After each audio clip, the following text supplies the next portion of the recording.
frères et sœurs. Maintenant, nous sommes dans le savoir plus, mais c'est tout simplement de connaître qu'est-ce que Dieu fait pour nous.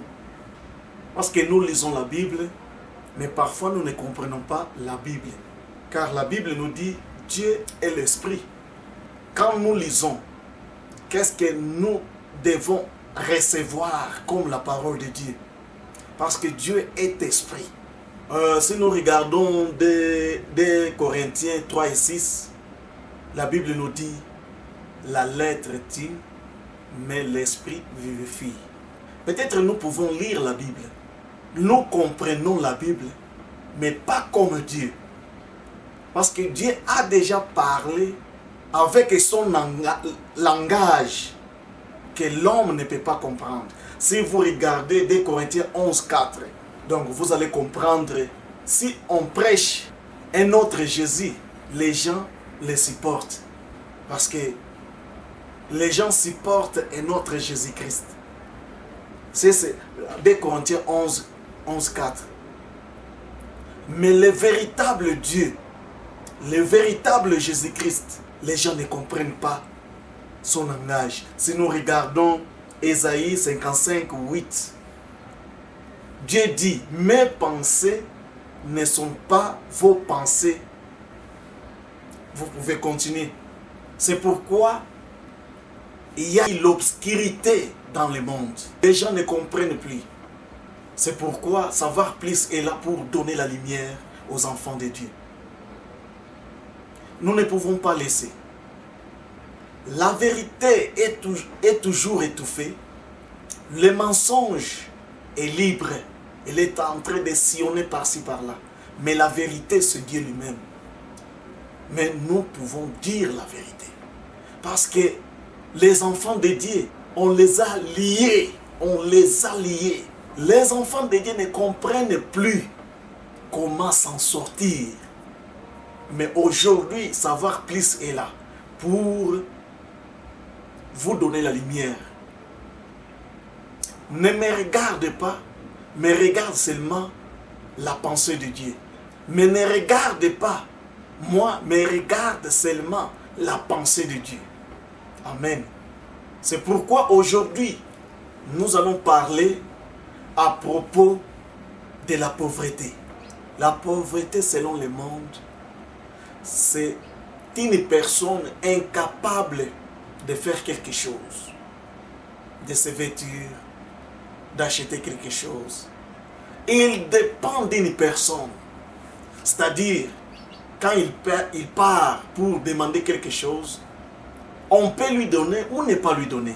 Il est déconsidéré. Même dans vos foyers, tu es l'aîné de la famille, mais tu n'as pas l'argent. Ton petit frère, ta petite sœur, il a beaucoup d'argent. Il sera ou elle sera considérée pas comme toi.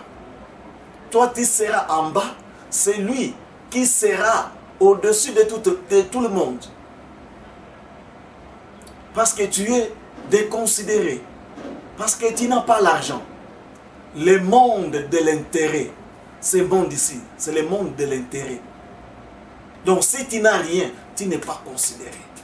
C'est ça le monde. Alors, nous devons d'abord comprendre, maintenant selon Dieu, c'est quoi la pauvreté. Là, nous allons découvrir pourquoi la pauvreté et qu'est-ce que nous pouvons faire pour que nous soyons pauvres devant Dieu. C'est ça le problème. Qu'est-ce que nous pouvons faire pour que nous soyons pauvres devant Dieu? Parce que Dieu a parlé de la pauvreté, de ce que nous venons de dire, 2 Corinthiens 8 et 9. Il dit, Jésus-Christ lui-même s'est fait pauvre, afin que nous soyons riches. Oh, il y avait une personne, on s'était rencontrés, il m'a posé la question pour dire, aujourd'hui pourquoi tu n'es pas parti à l'église? Moi je lui ai répondu que non, quelle église que toi tu me dis? Parce que moi j'ai mon église, partout où je marche avec mon église. Là où je dors avec mon église. Il m'a dit non. Pourquoi tu peux dire les choses comme ça? Parce que je ne te comprends pas. L'église que tout le monde parle, je dis, ça c'est quelle église que toi tu me dis? Moi je suis le temple de Dieu. Le Dieu habite en moi. C'est par là qu'il m'a posé la question. Pourquoi les gens partent dans l'église? Moi je lui ai dit, je ne sais pas. Et il m'a posé la question. Qu'est-ce que Dieu a dit? Jésus-Christ était riche ou pauvre? Je lui ai dit, il était pauvre. Il m'a dit, non, c'est que tu ne connais pas la Bible. Et je lui ai posé la question, pourquoi vous partez? Il m'a dit, nous partons pour améliorer notre vie. Et je lui ai posé la question, pourquoi? Il m'a dit, si je n'ai rien et je suis devant Dieu, il va me donner quelque chose. Et je lui ai posé la question, quelle chose que Dieu va te donner? Il m'a dit, de l'argent, de la voiture, le voyage, beaucoup de choses. Je me suis dit, merci beaucoup. Et nous nous sommes séparés. C'est par là que j'ai essayé de discerner, de comprendre. J'ai compris que il y a le P qui comprennent, mais beaucoup de gens partent dans les églises pour chercher la richesse, pour chercher le voyage, pour chercher des enfants, pour chercher une bonne vie. Or que la Bible dit, cherchez premièrement le royaume des cieux et le reste vous sera donné. Ce n'est pas la pensée de Dieu. Parce que Dieu t'a donné déjà le pouvoir de dominer le monde depuis le commencement. Mais toi, tu te fais faible et tu pars maintenant dans un état de faiblesse pour chercher l'argent, la voiture, les voyages, des enfants. Non, ce n'est pas ça. Ce n'est pas ça ce que Dieu cherche. Bon, quand toi tu es un chrétien, tu connais Dieu, comme tu le dis, mais tu es en train de souffrir, est-ce que tu peux discerner et comprendre pourquoi moi je peux souffrir comme ça en tant qu'un enfant de Dieu? Parce que la Bible nous dit, un enfant de Dieu n'a pas le droit de souffrir. Un enfant de Dieu doit être toujours bien, la paix. Mais toi tu souffres, un enfant de Dieu. Est-ce que tu peux comprendre? Vous voyez une personne qui ne connaît pas même Dieu, qui ne part pas même à l'église, dans les églises, mais il est bien, sa vie est bonne. Mais toi qui pries du matin au soir, tu souffres. Est-ce que tu peux imaginer qu'est-ce qui se passe à propos de toi? Non, parce que tu n'as pas encore compris la parole de Dieu. Ce n'est pas ceux qui disent Seigneur, Seigneur qui verront le royaume des cieux, mais ceux qui pratiquent mes paroles, ce sont eux qui verront le royaume des cieux. Ma sœur, mon frère, tu peux prier, tu peux faire toutes les choses que toi tu veux. Mais si tu n'as pas compris le langage de Dieu, sache bien que tu seras toujours en erreur. Wrong way. C'est ce qu'on dit en anglais. Wrong way. La parole de Dieu est là pour donner la paix. C'est quoi? C'est la paix. La parole de Dieu doit demeurer en toi. Doit rester en toi. Partout où tu seras. Il faut être avec ton Dieu, avec ton église. L'église, c'est toi, c'est ton corps. Alors, nous allons maintenant entamer à propos de la pensée de Dieu. Qu'est-ce que Dieu voulait nous dire par là? Selon Dieu, c'est quoi la pauvreté? 2 Corinthiens 8 à 9. qu'est-ce que la Bible nous dit? Parce qu'aujourd'hui, nous allons parler à ce qui concerne la pauvreté de Jésus-Christ. Car vous connaissez la grâce. Car vous connaissez la grâce de notre Seigneur. Est-ce que tu as saisi quelque chose? Car vous connaissez la grâce, j'insiste toujours, car vous connaissez la grâce de notre Seigneur, Jésus-Christ, qui pour vous s'est fait pauvre des riches qu'il était, afin que par sa pauvreté, vous puissiez s'enrichir. D'abord, Jésus-Christ, c'est la parole. La parole est descendue pour rencontrer la personne. La personne qui est riche. Et quand on parle de la richesse, c'est quoi? Et quand on parle de la pauvreté, c'est quoi? Vous devez comprendre selon le langage de Dieu. La pauvreté, c'est quoi? La richesse, c'est quoi? C'est ça ce que nous pouvons comprendre, c'est le langage de Dieu. Tu peux être riche matériellement, mais tu es pauvre devant Dieu. Tu es mort devant Dieu. Tu n'existes pas devant Dieu. Parce que tu ne connais pas Dieu.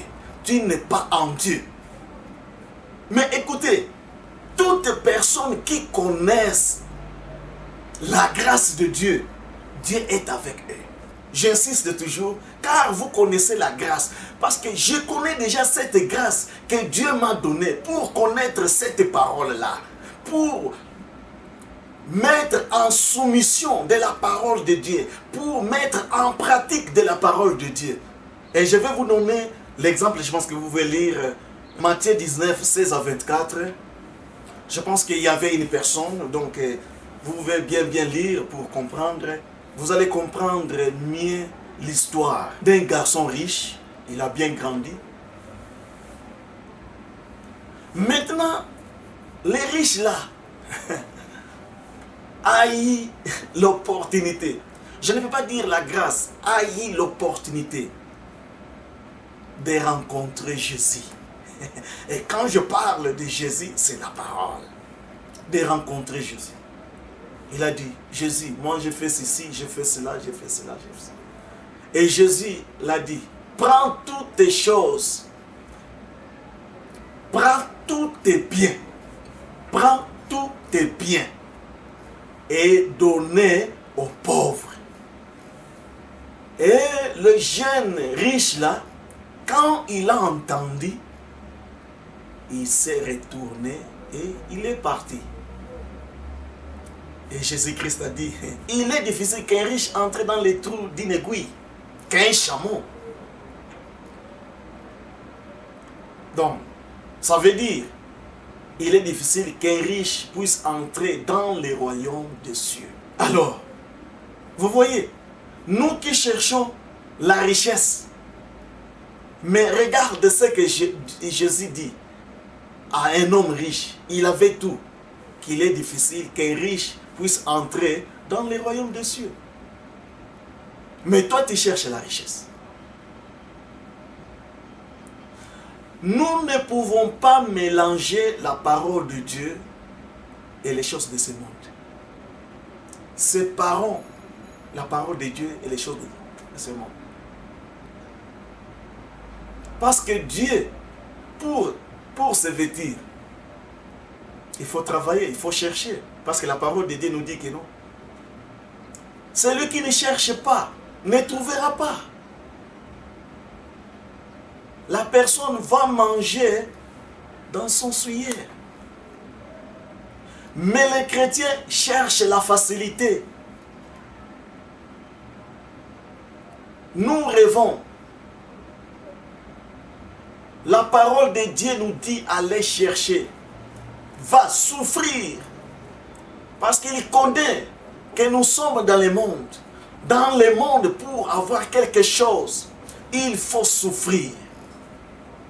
Et quand tu manges, tu sais non, c'est quelque chose de monstrueux. Mais nous les chrétiens, nous devenons le paresseux. C'est ça que je peux dire, le paresseux. Pourquoi? Parce que nous cherchons les choses qui est facile.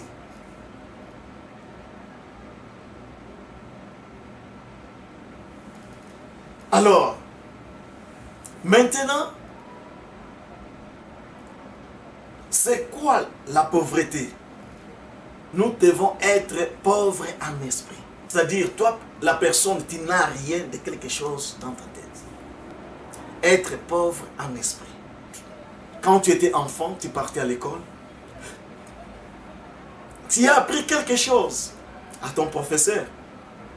1 plus 1 égale à 2. 2 plus 2 égale à 4. Etc. etc. Qui t'a appris? C'est un professeur. Parce que tu n'avais rien dans ta tête. Et jusqu'à présent, tu es resté avec ça. C'est la même chose avec la parole de Dieu. Mais, je pense que c'est difficile aussi quand vous prenez des faux enseignements. Mais pour retirer ça, c'est difficile. C'est pourquoi nous cherchons parfois la grâce de Dieu de faire quelque chose. Pourquoi? Parce que ce n'est pas facile, je comprends. Même la façon que je parle, il y aura les autres qui vont dire, ah non, il fait des rabiches, il parle des choses qui lui-même ne comprend pas. Et au début, j'ai dit que non, ne me regarde pas, mais regarde l'Esprit de Dieu, regarde la parole de Dieu. Parce que si vous regardez l'homme, tu peux te perdre. Alors, si nous partons, Jacques chapitre 2, 5 et 6, qu'est-ce que la Bible nous dit? Écoutez mes frères bien-aimés, Dieu n'a-t-il pas choisi les pauvres aux yeux du monde pour qu'ils soient riches en la foi et héritiers du royaume qu'il a promis à ceux qu'il aime? Oh, écoutez, nous partons pour chercher l'argent, la richesse et cela. Mais la Bible nous dit dans Jacques 2, 5 et 6,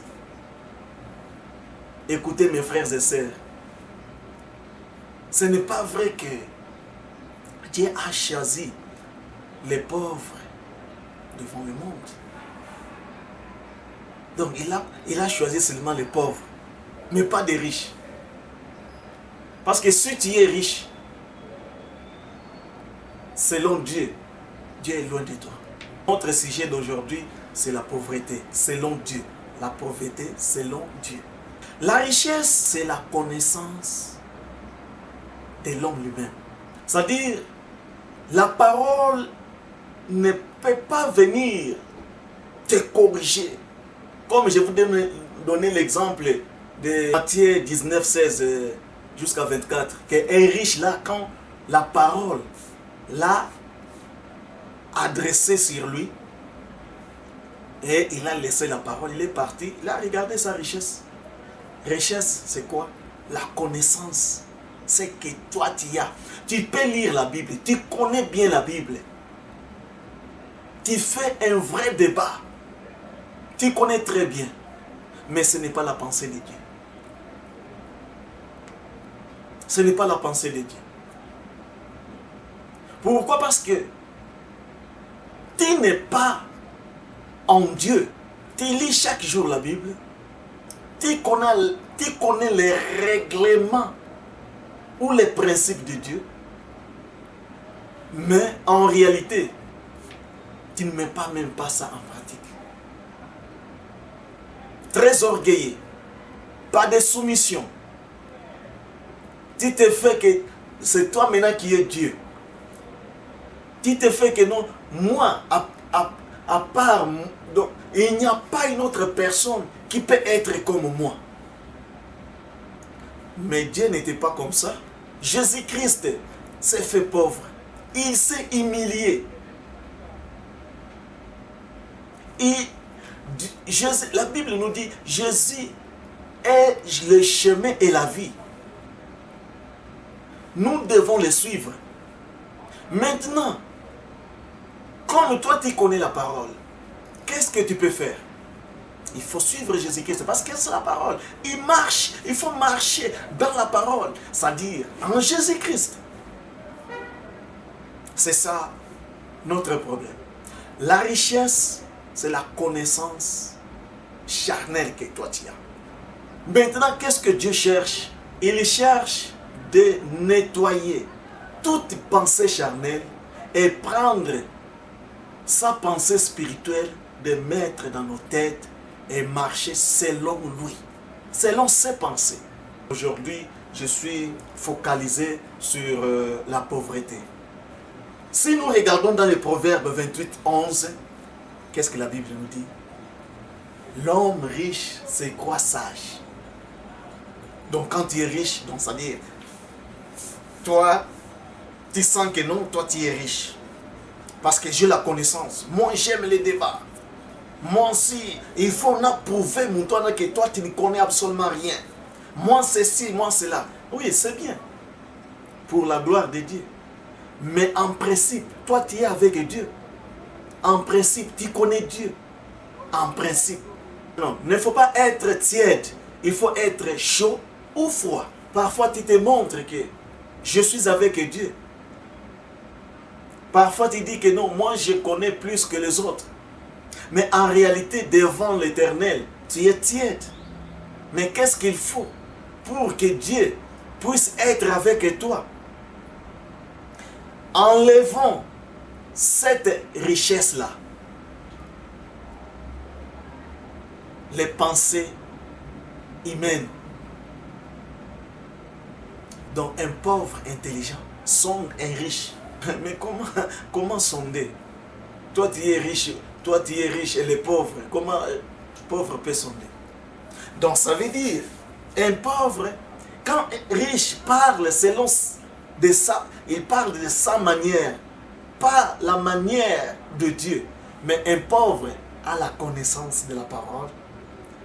Il va connaître de quelle manière, de quelle façon que je peux m'adresser à un riche pour qu'il puisse me donner tout ce qu'il a et qu'il devienne comme moi.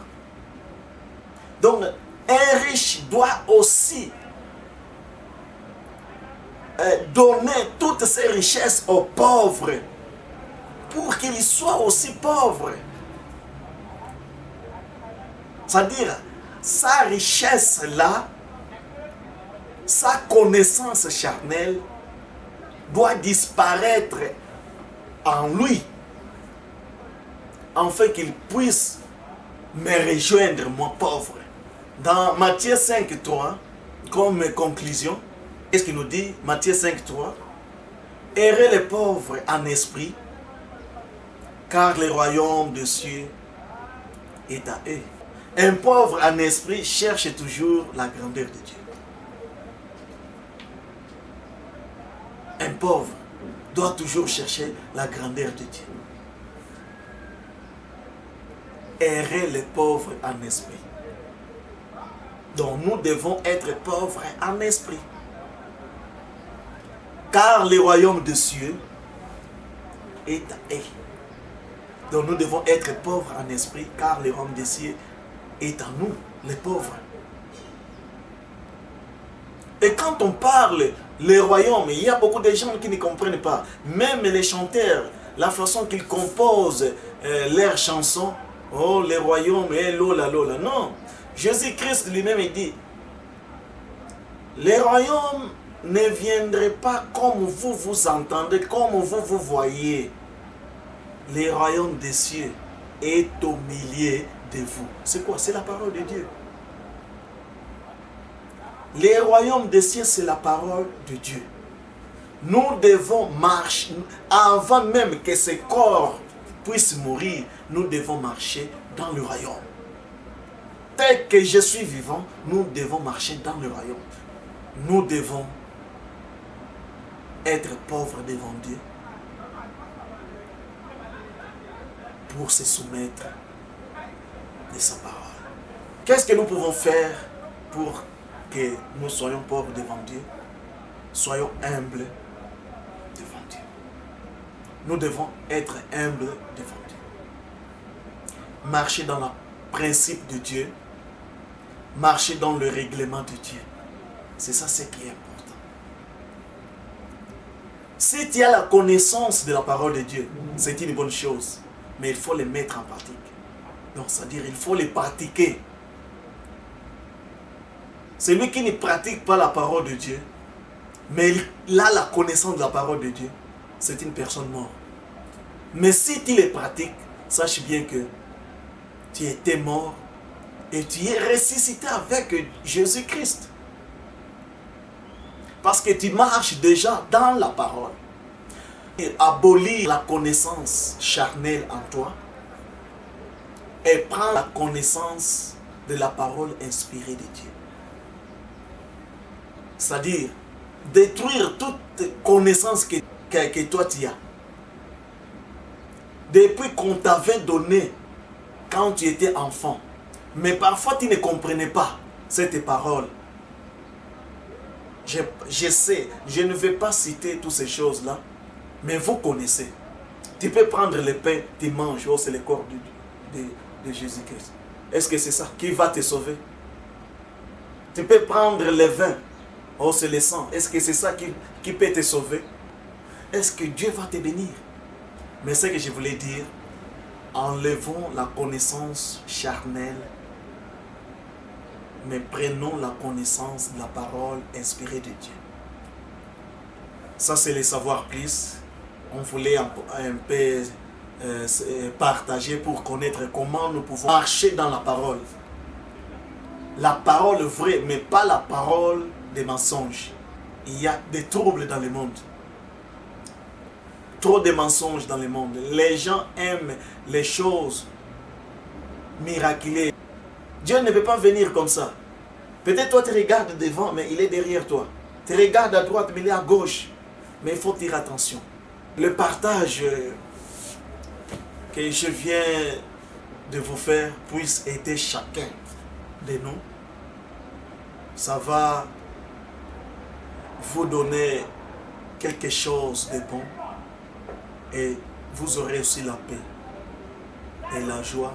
Et Dieu va vous assister. Même si une personne se répand, Dieu va faire quelque chose dans sa vie. Avec sa parole, la parole que nous venons de dire, c'est une bénédiction. Si vous recevez, sachez bien que il y a déjà une bénédiction. Par le nom de Jésus-Christ, que Dieu soit avec vous, que Dieu vous protège, que Dieu vous bénisse. Je vous laisse et prochainement, que la paix de Dieu règne sur vous. Amen.